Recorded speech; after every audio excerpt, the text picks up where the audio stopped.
是很多电影到最后突然发生很大的事，观众也会被吓到、被感动，那样不就是好故事？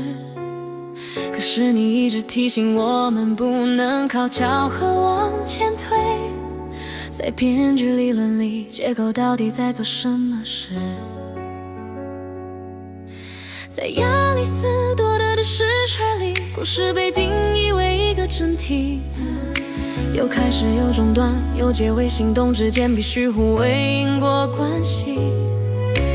到了20世纪，叙事学者 David 波我说明，电影叙事不是时间排列，而是角色行动所形成的因果链。结构不是公式套用，而是观众理解的基础。每一场戏必须同时是一场一场的结果，下一场的原因。如果事件只是发生，却不是被造成，观众只会感到刺激。不是突然，不是意外，是一步一步被推过来路。结局之所以站得住，是因为前面早就埋下来。因果一旦成立，情绪才会被说服。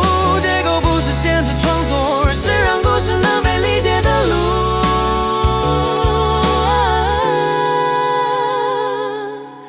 想象一个角色在最后一场戏崩溃大哭，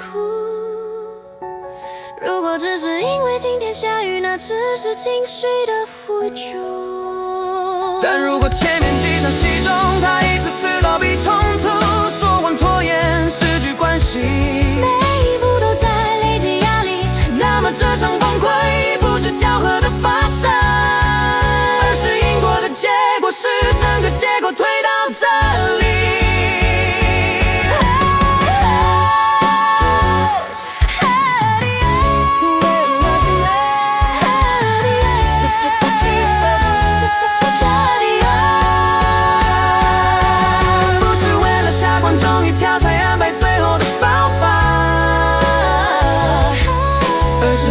有选择，一步一步走到这一刹那。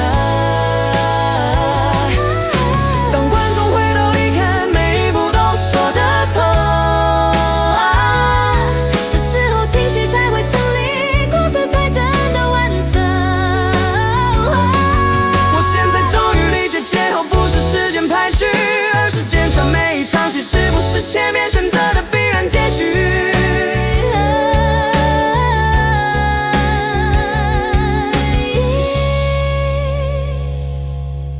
以后我写剧本，不只问好不好看，而是问这一刻，